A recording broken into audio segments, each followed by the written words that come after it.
에베소 2장 1절에서 6절. 그는 허물과 죄로 죽었던 너희를 살리셨도다. 그때 너희는 그 가운데서 행하여 이 세상 풍조를 따르고 공중의 권세 잡은 자를 따랐으니 곧 지금 불순종의 아들들 가운데 역사하는 영이라. 전에는 우리도 다 그 가운데서 우리 육체의 욕심을 따라 지내며 육체와 마음에 원하는 것을 하여 다른 이들과 같이 본질상 진노의 자녀이었더니 긍휼이 풍성하신 하나님이 우리를 사랑하신 그 큰 사랑을 인하여 허물로 죽은 우리를 그리스도와 함께 살리셨고 너희는 은혜로 구원을 받은 것이라. 또 함께 일으키사 그리스도 예수 안에서 함께 하늘에 앉히시니. 이 시간은 에베소 2장 1절에서 6절 말씀을 통해서 인생의 주권은 누구에게라는 그러한 제목으로 하나님의 말씀을 함께 살펴보도록 하겠습니다. 최근 러시아와 우크라이나의 전쟁으로 인해서 스위스와 핀란드 같은 전통적인 중립국가들이 자신들의 중립국 지위를 포기하고 안보에 있어서 서방 세계에 편입하려는 움직임을 분명하게 하고 있습니다. 오늘날의 세상을 보면은 경제적, 안보적 유불리를 따라 편리하게 진영을 이동하는 것을 용납하지 않는 그러한 모습을 볼 수 있습니다. 그런데 성경 또한 눈에 보이지 않는 영적 세계에 있어서 분명하게 둘로 구분되어 있는 것을 말씀해 주고 있습니다. 그래서 예수님도 사람이 두 주인을 섬길 수 없는 것처럼 하나님과 세상, 하나님과 물질 둘 다를 섬길 수 없다고 했습니다. 물론 우리 모두는 육신을 입고 이 세상에 살아가기 때문에 육신을 위해서 의식, 주와 같은 물질이 필요하며 그것 없이는 살아갈 수가 없습니다. 그러나 하나님과 세상 이 둘 중에 이 둘 가운데 무엇에 우선을 두며 살아가야 하느냐 하는 것은 중요한 것입니다. 마태복음 6장 33절에 이 땅을 살아가는 성도의 정체성에 대해서 이렇게 말씀하고 있습니다. 그런즉 너희는 먼저 그의 나라와 그의 의를 구하라. 이 말씀에서도 하나님과 세상 중 먼저 하나님 나라를 구하라고 말씀하고 있습니다. 하나님도 우리가 육신을 입은 물질이 필요한 존재라는 것을 알고 계십니다. 그러나 하나님의 형상을 입은 인생이 무엇을 위해 살아야 하는지 인생의 그 존재의 목적에 대해서 의식하고 살아가라고 말씀하고 있는 것입니다. 그리하면 이 모든 것을 너희에게 더하시리라. 다니엘서 3장을 보면은 다니엘의 세 친구들은 바벨론 느부갓네살 왕이 금으로 만든 자신의 신상에 절을 할 것을 요구했지만은 세 친구들이 이에 대해 거절했을 때 이제 불붙는 풀무불에 들어가야 될 처지에 있게 되었습니다. 다니엘과 세 친구들은 느부갓네살 왕의 호의를 입어 바벨론의 높은 지위와 권세를 얻어 살아가고 있었습니다. 그러나 왕의 명령이 오직 하나님만을 숭배하는 그들에게 선택이 요구되자 그들은 자신들의 입장, 그들이 가졌던 정체성을 분명하게 나타내었습니다. 다니엘과 세 친구들은 하나님이 자신의 인생의 주인과 다스리시는 주관자이실 뿐 아니라 오직 하나님 한 분만이 이 세상과 역사를 주관하시는 분이심을 인정하고 있습니다. 다니엘 3장 17절 18절 만일 우리가 뜨겁게 함께 타는 용광로 속에 던져진다고 해도 우리가 섬기는 하나님은 우리를 그 용광로에서 구해내실 수 있습니다. 그리고 그분은 반드시 우리를 왕의 손에서 건져내실 것입니다. 비록 하나님이 우리를 구해내지 않으실지라도 우리는 왕의 신들을 섬기지 않을 것이며 또 왕이 세우신 금신상에 절하지도 않을 것이니 왕이시여 그런 줄 아십시오. 다니엘의 세 친구들은 자신의 인생뿐 아니라 이 세상을 주관하시는 분이 느부갓네살 왕이나 그가 섬기는 신들이 아니라 오직 자신들이 알고 섬기는 이스라엘의 하나님이신 줄을 알고 있었습니다. 그리고 그 하나님께서 자신들을 이 풀무불에서 구하실 수 있는 능력이 있는 줄을 알고 있었지만 설령 하나님께서 그들을 풀무불에서 건져내지 않으신다고 해도 결코 주권자 하나님 대신에 이방신을 섬기지 않을 것이라고 했습니다. 그들은 하나님이 인생과 세상의 주권자이실 뿐 아니라 세상과 인생을 하나님 자신의 뜻대로 움직이고 계심을 알고 있었습니다. 성경의 첫 페이지인 창세기 1장을 보면은 천주와 만물을 그분이 보시기에 아름답게 지으신 하나님이 우리 인간을 지으실 때 서로 상의하시는, 의논하시는 모습이 나옵니다. 창세기 1장 26절 27절 하나님이 이르시되 우리의 형상을 따라 우리의 모양대로 우리가 사람을 만들고 그들로 바다의 물고기와 하늘의 새와 가축과 온 땅과 땅에 기는 모든 것을 다스리게 하자 하시고 하나님이 자기 형상 곧 하나님의 형상대로 사람을 창조하시되 남자와 여자로 창조하시고 여기 보면은 하나님 스스로 우리라고 말씀하고 계신 것을 알 수 있습니다. 이것은 하나님이라는 인격적인 존재가 한 분 이상인 것을 보여주고 있습니다. 우리는 성경 전체를 보면은 하나님이 성부, 성자, 성령 하나님 곧 세 분의 인격이신 하나님이심을 발견할 수 있습니다. 하나님의 천지 창조에 있어서도 성부 하나님이 그 창조를 기획하시고 성자 하나님은 계획하신 성부 하나님의 뜻을 말씀으로 세상에 드러내시고 성령 하나님께서 성자께서 말씀으로 선포하신 것을 세상에 운행 곧 펼치시는 것을 알 수 있습니다. 그래서 요한복음 1장 1절에 이렇게 말씀하고 있습니다. 태초에 말씀이 계시니라. 이 말씀이 하나님과 함께 계셨으니 이 말씀이 곧 하나님이시라. 요한일서 1장 1절 2절에는 이 생명의 말씀이 나타내신 바 되셔서 우리가 그것을 보게 되었다고 했습니다. 창세기 1장 2절에는 하나님의 영, 곧 성령 하나님께서 태초의 세상을 운행하고 계신다고 했습니다. 곧 성자 예수님이 선언하신 것을 성령께서 친히 빚으시는, 만들어 가시는 모습이 나옵니다. 이처럼 성경은 만물이 존재하게 된 제1원인, 곧 그 근본적인 최초의 원인이 바로 하나님이신 것을 말씀하고 있습니다.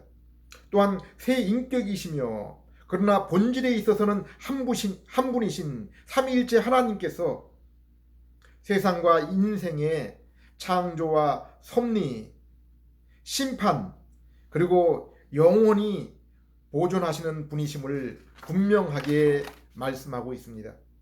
그리고 하나님께서 인간과 피조세계를 창조하신 것은 바로 하나님 자신의 영광을 위해서라고 했습니다. 성경 속에 나오는 사람들은 두 종류, 두 부류의 존재가 있음을 우리는 볼 수 있습니다. 다니엘과 그 친구들처럼 자신들의 주권을 오직 하나님께 두고 살아가는 인생과, 그리고 자기 자신과 피조물에게 주권을 두고 살아가는 인생입니다. 최초의 인간이었던 아담을 보십시오. 아담은 하나님의 형상을 입어서 지정의 인격을 지니고 하나님과 교제를 나누는 존재로 지음을 받았습니다. 또 그들이 거하는 세상은 하나님이 보시기에도 아름다울 정도로 흠이 없는 상태였습니다. 하나님은 그 세상 한가운데 인간이 하나님과 함께 하실 수 있는, 함께 할 수 있는 에덴 동산을 지으시고 아담을 그곳에 두시고 만나 주셨습니다. 또한 창세기 1장 28절, 창세기 2장 8절 15절을 보면은 하나님이 인간을 지으신 존재 목적, 사명을 맡기신 것을 볼 수 있습니다. 곧 피조 세계를 다스리며 인간의 후손을 땅끝까지 충만하게 하고, 또한 하나님께 올바른 예배를 드리며 만나 교제하도록 하셨습니다. 하나님은 인간을 세상을 다스리는 분봉왕, 부왕으로, 그리고 자신과 교제하는 아들로 삼으시고 그를 통해 세상에 하나님의 영광을 나타내게 하신 것입니다. 이처럼 하나님은 인간을 자신의 형상으로 지으시고 사명을 주셔서 이 땅을 살아가는 존재의 목적을 부여하시고 피조 세계를 맡기신 것입니다. 그리고 단 한 가지 금지 사항을 명령했습니다. 그것은 에덴 동산 가운데 있는 선악과 나무 열매는 먹지 말라는 것입니다. 이것은 나중에 하나님의 백성이 애굽을 나올 때 시내산에서 이스라엘 백성에게 주신 율법과 같은 것입니다. 하나님 백성에게 주신, 하나님이 하나님의 백성에게 주신 복과 저주에 관한 계명입니다. 이 계명을 시내산에서처럼 에덴에 있는 동산에서 하나님이 친히 선포하신 것입니다. 그것의 중심 의미는 바로 인생과 피조 세계의 주권을 누구에게 두는가 하는 것입니다. 인생과 피조 세계를 누가 주관하고 다스리고 있는가, 그것에 관한 것입니다. 하나님은 동산 가운데 선악과 나무와 함께 생명나무를 두셨습니다. 그리고 6일 동안 천지를 창조하시고 7째 날을 안식하시고 그날을 거룩하게 하셨습니다. 모세는 이스라엘을 출애굽시키고 안식일 율법을 제정했습니다. 그것은 6일 동안 힘써 일하고 7째 날에는 안식하라는 것입니다. 하나님은 이날을 거룩히 지키라고 하셨습니다. 여기 거룩은 구별되게 따로 떼어 놓는 것을 의미하기도 합니다. 히브리서 14장 12절에 아무도 거룩함이 없이는 주님을 뵐 수 없다고 했습니다. 산상수훈의 팔복에서도 마음이 청결한 자가 하나님을 볼 수 있다고 했습니다. 물론 예수님이 설명하신 팔복은 이 땅에 중생한 자들에게 주시는 복입니다.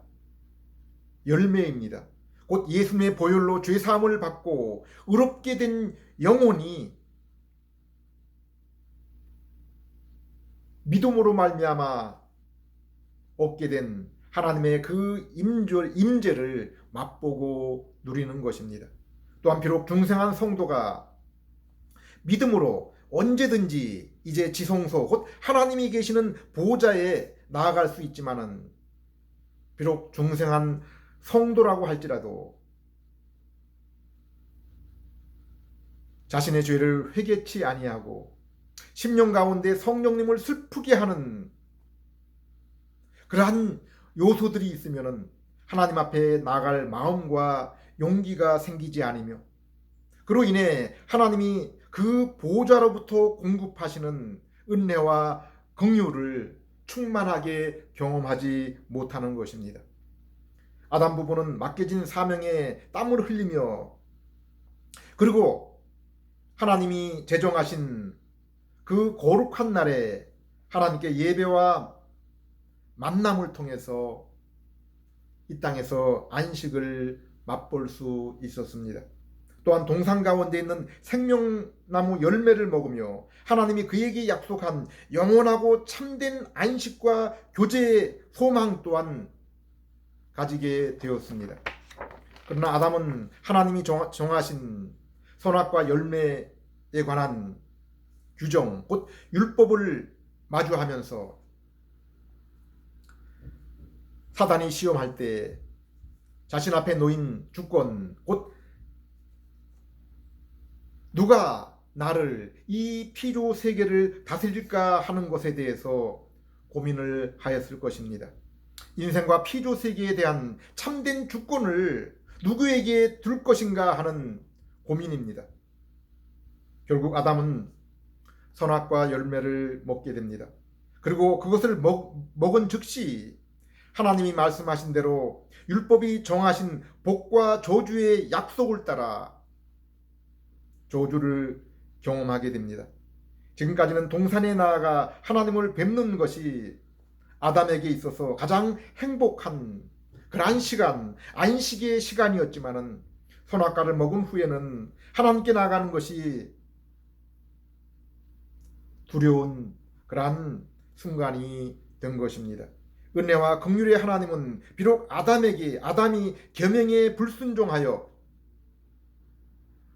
그가 택한 그 저주를 따라 하나님과 에덴 성전을 쫓겨나게 되었지만은 창세기 3장 15절에 하와의 후손을 통해 자신들을 구원할 복된 약속 또한 받게 된 것입니다.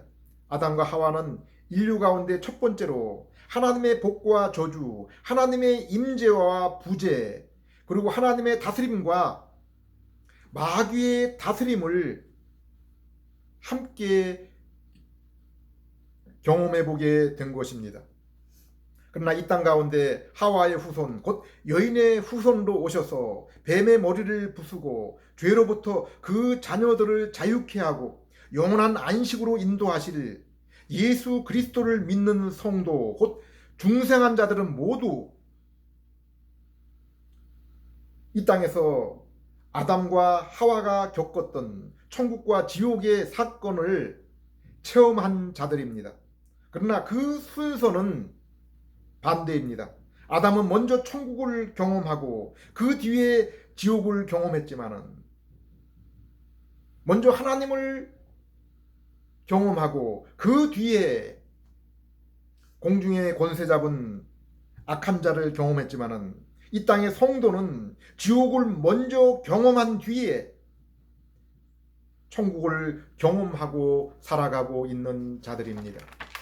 아담이 비록 하나님의 임재를 잃어버리고 에덴 동산을 쫓겨났지만은 창세기 9장에 하나님이 노아에게 주신 언약을 보면은 인간에게 여전히 하나님이 주신 사명이 유효한 것을 알 수 있습니다.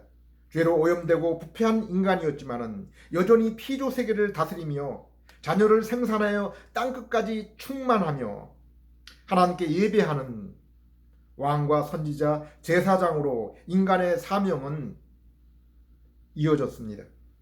아담은 비록 타락하여 세상으로 쫓겨났지만은 하나님이 주신 그 언약을 바라며 하나님께 돌아갈 소망 가운데 살았음을 볼 수 있습니다. 그래서 창세기 3장 20절에 아내의 이름을 하와 곧 생명이라고 불렀습니다.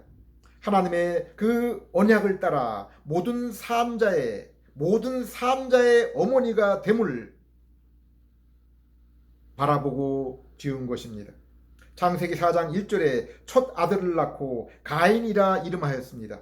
그 이름의 의미는 내가 여호와로 말미암아 등남하였음이라라는 의미입니다. 이처럼 아담은 가인의 존재의 근원을 자신이나 피조 환경에 두지 않고 하나님께 두고 그 소망 가운데 살았습니다. 이처럼 하나님의 언약, 곧 여인의 후손을 통한 죄 용서와 구원을 바라는 모든 믿음의 자녀들은 바로 아담이 소망했던 것처럼 그 날을 소망하며 이로 인해 하나님께 제사, 곧 예배를 드린 것을 보게 됩니다. 노아와 아브라함이 하나님이 부르신 구원 사건 이후에 가장 먼저 한 일이 바로 제사를 드리는 일이었습니다. 그리고 가인과 아벨 또한 자신의 첫 곡식 그리고 양의 첫 새끼를 제사로 드렸습니다. 세상은 아담이 하나님께 불순종으로 주권 곧 다스림을 하나님으로부터 취한 뒤에 세상은 오직 두 종류의 사람만이 존재하게 된 것입니다. 에베소 2장이 이 사실을 우리에게 잘 설명해 주고 있습니다. 에베소 2장 1절, 그는 허물과 죄로 죽었던 너희를 살리셨도다. 성경은 사람은 오직 이처럼 두 종류, 두 부류로만 분류하고 있습니다. 허물과 죄 가운데 죽어있는 심령과 살아있는 심령입니다. 그러므로 갈라디아서 6장 15절에는 인생에 있어서 참으로 중요한 것, 참으로 인생에 있어서 의미 있는 사건이 무엇인지를 말씀해 주고 있습니다. 할례나 무할례가 아무것도 아니로되 오직 새로 지으심을 받는 것만이 중요하니라. 인생의 무엇이 참으로 중요한 것인지 소중한 것인지를 잘 나타내 주고 있습니다. 이 말씀은 종교의 거칠애와 형식이 아니라 인생에 있어서 참으로 중요한 것은 중생, 곧 새롭게 태어나는 것이라고 말씀하고 있습니다. 예수는 요한복음 3장에서 당시에 성경에 정통했던 종교사회인 이스라엘의 종교 지도자였고 율법의 선생이었던 공회의 의원이요 바리새인인 니고데모가 밤중에 사람들의 눈을 피해서 몰래 예수님께 나와서 하나님의 나라가 무엇인지를 예수님께 물었을 때에도 동일하게 이와 같은 대답을 하십니다. 왜 하나님의 택하신 백성 이스라엘의 공회의 지도자이며 성경 곧 구약 성경에 정통한 선생인 니고데모가 밤중에 몰래 와서 하나님의 나라에 대해서 묻고 있습니까? 갈라디아서 6장 15절 말씀처럼 니고데모는 종교에 대해서 곧 하나님과 성경에 대해서는 누구보다도 자세히 알고 있었지만은 그러나 하나님 나라는 결코 체험하지 못했기 때문입니다. 하나님에 대해서 알고 있다고 했지만은 아직 하나님을 만나지는 못한 것입니다.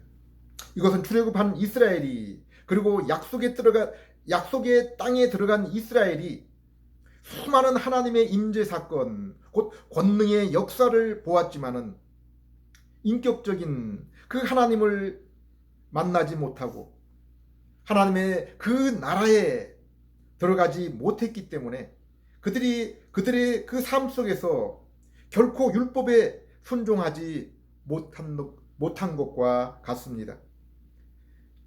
그래서 모세도 너희가 마음의 할례를 받기 전까지는 결코 이 율법을 지킬 수 없을 것이라고 했습니다. 그 안식에 참된 안식에 들어가지 못할 것이라고 한 것입니다. 로마 10장과 요한복음 16장에도 이스라엘이 하나님에 대해서 안다고 했지만은 올바른 지식이 없기 때문에 그들이 비록 하나님을 섬기고 하나님께 예배드린다고 하지만은 그것이 도리어 하나님을 대적하고 있는 것이라고 했습니다. 요한복음 4장 24절에는 하나님을 참되게 만나고 그로 인해 드리는 그 예배에 대해서 이렇게 말씀하고 있습니다. 오직 하나님께 예배하는 자는 신령과 진정으로 예배할지니라. 에베소 2장 18절에도 이렇게 말씀하고 있습니다.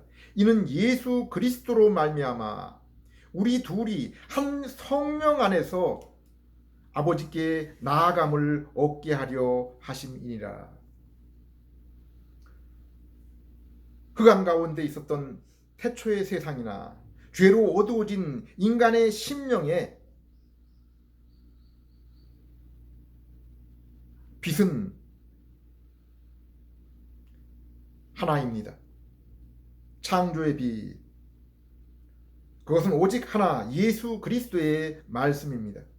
빛이 있으라. 이 말씀의 선포 앞에 성령 하나님께서 창조의 세계를 빚으시며 또한 죄로 인해 타락하고 무능력해져서 하나님과 하나님의 다스림을 모르는 심령에게 성령께서 하나님과 하나님의 주권을 아는 새 생명을 허락하시는 것입니다. 그래서 새 생명, 곧 중생함을 받아 믿음으로 의롭게 된 심령이 진리의 말씀을 따라 지성소, 곧 보좌에 계신 참된 하나님께 나아가 예배를 드리는 것입니다. 하나님 나라에 들어가는 것입니다. 오직 예수 그리스도를 믿음으로 성령님의 인도하심으로 하나님 보좌에 나아간 자들이 하나님의 얼굴을 친히 뵙는 것입니다. 죄인된 인생이 이렇게 하나님을 만날 때까지는, 하나님 나라에 들어가며 그 얼굴을 볼 때까지는 이 세상에 그 무엇을 가진다고 해도 죄로 인해 잃어버렸던 하나님, 그리하여 그 공허한 심령을 결코 채울 수 없고, 그로 인해 사망의 두려움 가운데서 평안이 없어서 떨고 있는 것입니다. 선악과를 통해 하나님의 주권, 하나님의 다스리심을 불신했던 인생에게 지금 누가 주인 노릇을 하고 다스리고 있다고 했습니까? 에베소 2장 2절, 그때 너희는 그 가운데 행하여 이 세상의 풍조를 따르며 공중의 권세 잡은 자를 따랐으니 곧 지금 불순종의 아들들 가운데 역사하는 영이라. 이처럼 성경은 인생에게는 오직 두 주인밖에 없다고 했습니다. 중립지대는 없습니다. 하나님과 세상, 하나님과 돈. 성경은 세상과 물질을 따르는 것은 곧 공중의 권세 잡은 자 마귀를 따르는 것이라고 했습니다. 성경은 무릇 하나님 앞에 경건하게 사는 자는 반드시 핍박이 있다고 했습니다. 여기 핍박은 성도가 하나님을 주인으로 모시고 살아갈 때 이 세상의 권세와 환경, 물질의 어려움을 분명하게 겪게 될 것임을 말씀하고 있는 것입니다. 에베소 2장 2절 3절을 보면은 공중의 권세 잡은 자 마귀를 따르는 자들의 특성을 이렇게 말씀하고 있습니다. 그들은 불순종의 아들들이며 하나님의 계명을 마음에 두지 않고 순종하지 않는 자들, 그들이 바로 이러한 자들이라고 했습니다. 또한 육체의 욕심, 마음에 원하는 것을 따라 사는 자들이라고 했습니다. 하나님의 주권과 그 주권자 하나님이 세우신 그 기준을 따라 사는 것이 아니라 육체의 욕심과 마음에 원하는 것을 따라 사는 자들이라고 했습니다. 태초의 사람 아담은 마귀의 시험을 받았을 때 하나님이 금지한 선악과가 비록 자신의 육신에 먹음직스럽고 눈에 보기 좋았고 그리고 자신의 인생을 하나님처럼 지혜롭게 할 정도로 탐스러울지라도 하나님이 정하신 계명, 율법을 생각하고 주권자 하나님의 말씀을 신뢰했어야 했습니다. 하나님이 금지하신 그 경계선을 결코 넘지 말았어야 했습니다. 예수님도 아담처럼 광야에서 똑같은 세 가지 시험이 있었고, 오늘 불신의 세상을 살아가고 있는 우리도 날마다 이 세 가지 시험을 당하고 살아가고 있습니다. 요한일서 2장 15절에서 17절, 이 세상이나 세상에 있는 것들을 사랑하지 말라. 누구든지 이 세상을 사랑하면 아버지의 사랑이 그 안에 있지 아니하나니, 이는 세상에 있는 모든 것이 육신의 정욕과 안목의 정욕과 이 이생의 자랑이니 다 아버지로부터 온 것이 아니요 세상으로부터 온 것이라. 이 세상도 그 정욕도 지나가되 오직 하나님의 뜻을 행하는 자는 영원히 거하느니라. 바울은 로마서 1장에서 세상 사람의 모습을 설명하고 있습니다.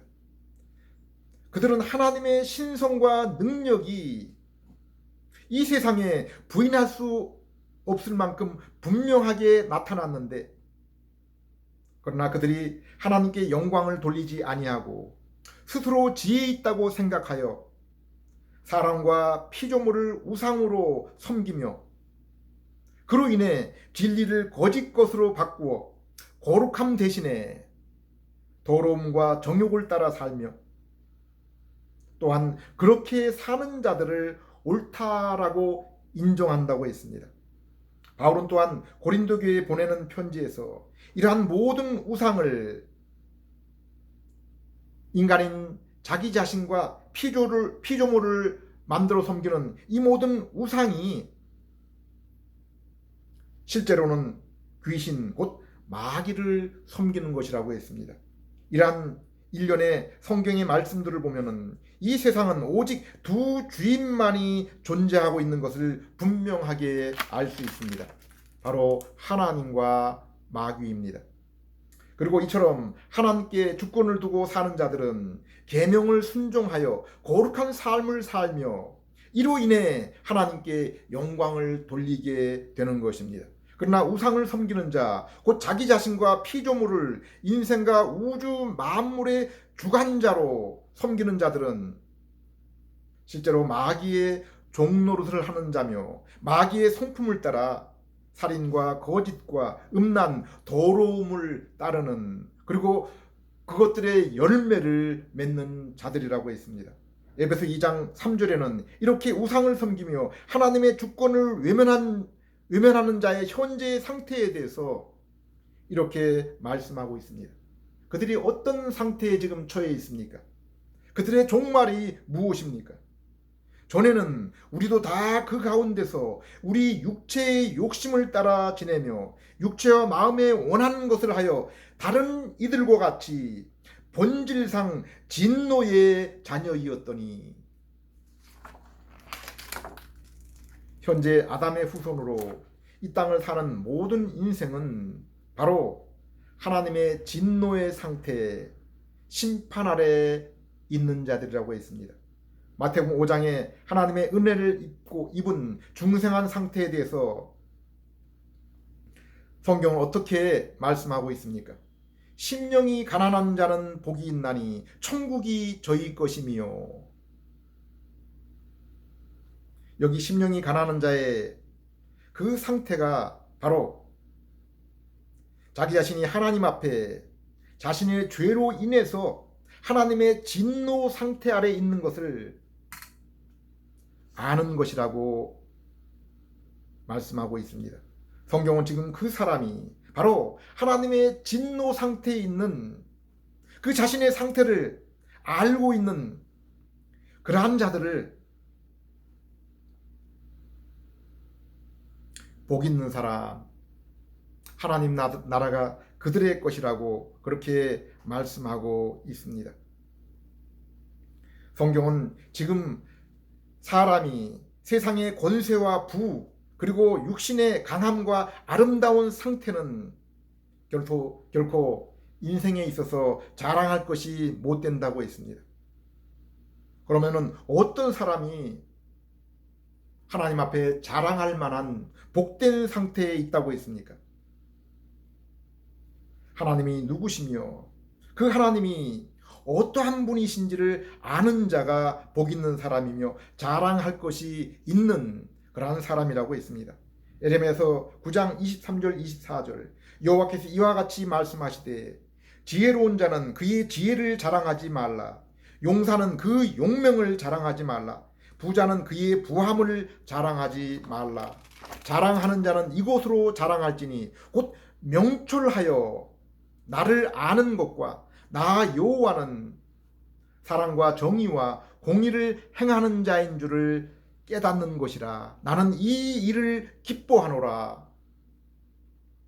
예수님이 말씀하는 복 있는 자는 이렇게 심령의 눈이 열려서 인생과 만물을 주관하시는 분이 바로 인생 자신이나 피조물이 아닌 하나님이시며 또한 그 하나님 앞에 지금 자신이 어떠한 자, 어떠한 상태에 있는지를 아는 자들이 하나님 앞에 복 있는 자들, 우리 하나님께서 자랑스럽게 여기는 그러한 자들이라고 말씀하고 있는 것입니다. 그러므로 예수님이 공생애를 시작하면서 첫 번째로 그분의 입을 열어서 하신 말씀이 바로 회개하라. 너희의 잘못된 상태를 바로잡으라. 천국이 이미 왔기 때문이다 라고 말씀하고 있는 것입니다. 에레미야서 9장 25절에서 하나님은 날이 이르면은 할례받은 자와 할례받지 못한 자가 공이 다 멸망에 이를 것이라고, 우리 하나님께서 심판하실 것이라고 말씀하고 있습니다. 그 이유가 무엇이라고 했습니까? 26절에 그들이 모두 마음의 할례를 받지 못했기 때문이라고 했습니다. 택하신 자나 택하심을 받지 못한 자, 이스라엘이나 이방인들이 공의 하나님의 그 진노의 심판 가운데 있는 것은 그들이 그 마음 가운데 할례를 받지 못했기 때문이다. 새롭게 되지 못했기 때문이다. 중생하지 못했기 때문이라고 말씀하고 있습니다. 곧 그들이 니고데모처럼 중생하지 못했기 때문에 그들은 하나님의 나라 대신에 하나님의 진노 가운데 심판 아래 있게 된 것입니다.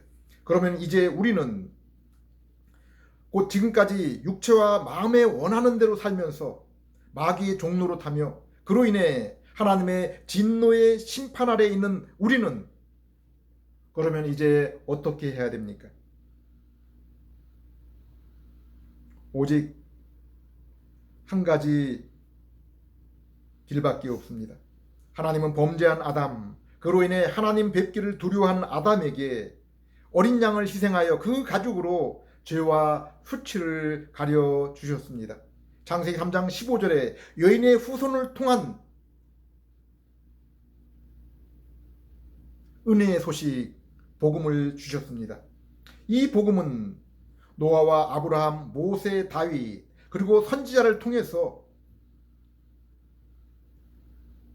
역사가 흘러가면서 더욱 구체적으로 점점 더 분명하게 우리에게 보여주셨고 마침내 그 그림자로 언약으로 약속하신 그분이 실체가 되어 이 땅에 오셨고 그 약속하신 것을 실현하셨습니다. 주인이 하나님의 은혜를 얻는 방법, 구원의 방법은 창세 이후에 오직 한 가지 뿐입니다. 에베소 2장 4절 6절 4절에서 6절 긍휼이 풍성하신 하나님이 우리를 사랑하신 그 큰 사랑을 인하여 허물로 죽은 우리를 그리스도와 함께 살리셨고 너희는 은혜로 구원을 받은 것이라. 또 함께 일으키사 그리스도 예수 안에서 함께 하늘에 앉히시니. 이것이 바로 창세전에 하나님이 우리를 위해서 서로가 구원을 의논하시고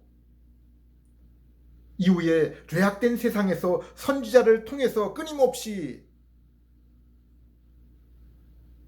선포하신 언약, 곧 복음입니다. 그리고 죄인인 우리가 이 소식에 그리하여 믿을 때 우리는 하나님의 백성, 자녀가 되는 것입니다. 하나님이 아담과 모든 인생에게 주신 영원하고 참된 그 복과 약속이 무엇이라고 했습니까? 내가 너희의 하나님이 되며 너희는 내 백성이 되는 것이라. 그런데 이 약속의 복은 아담이 에덴 동산에 있을 때 그때도 결코 얻지 못한 것, 아담이 이루지 못한 것입니다. 오직 예수님이 십자가에서 우리의 모든 죄를 대신 지시고 예수님이 두 번째 아담으로 오셔서 왕, 선지자, 제사장의 그 사명을 완수하시고 친히 육신의 몸으로 온 율법을 순종함으로 그러므로 이루셨고 바로 이 사건, 이 순종의 사실을 은혜를 통해서 받는 자들이 요한계시록 21장 22장의 생명나무 열매에 참여하며 하나님의 자녀로 영원토록 그분의 얼굴을 보고 참된 예배를 드리는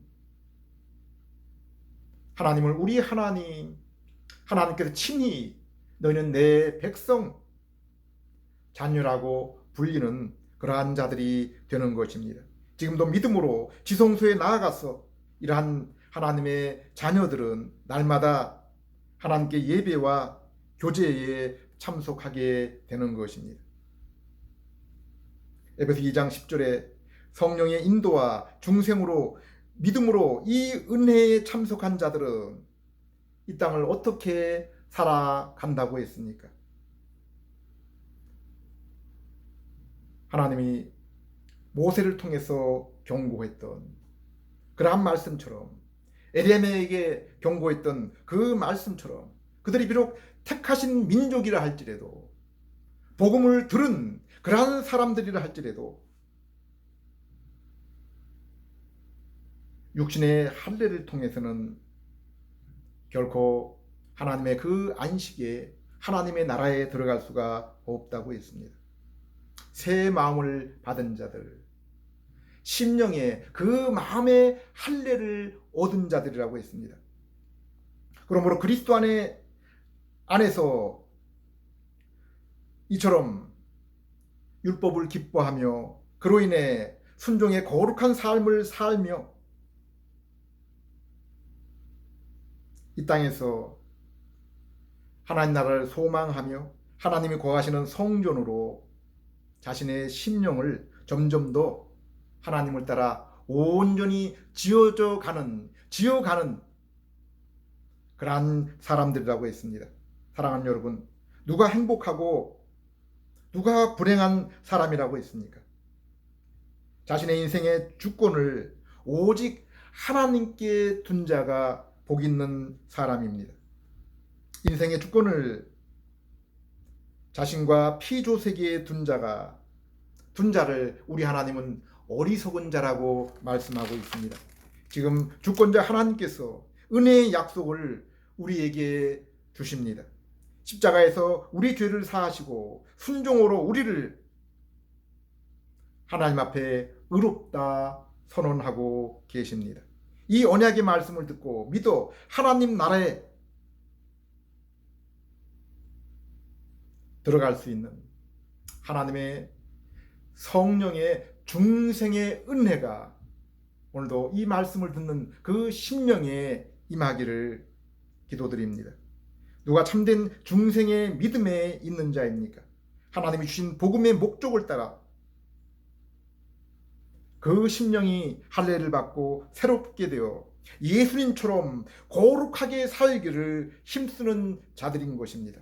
또한 이 소망을 가진 자마다 베드로 3장 18절 말씀처럼 예수 그리스도의 은혜와 그리고 예수님을 더욱 나가기를 사모하며 힘쓰는 자들이라고 했습니다. 기도드리겠습니다. 하나님 아버지, 이 시간도 창조와 섭리, 영원한 소망으로의 인도가 오직 하나님께 있음을 믿고 삶의 모든 주권을 우리 하나님께, 우리 예수님께 맡겨드립니다. 주인인 우리에게 아들과 그분이 십자가에서 이루신 그 일이, 그 일들을 우리에게 주시고 성령님을 통해서 우리의 것이 되도록 인도하시고 믿게 하심을 감사드립니다. 이로 인해 주님의 백성, 주님의 자녀된 저희들이 주님의 거룩한 모습으로 살게 해주시고 그로 인해 하나님께 영광을 돌릴 수 있게 해 주시옵소서. 예수님 이름으로 기도드립니다.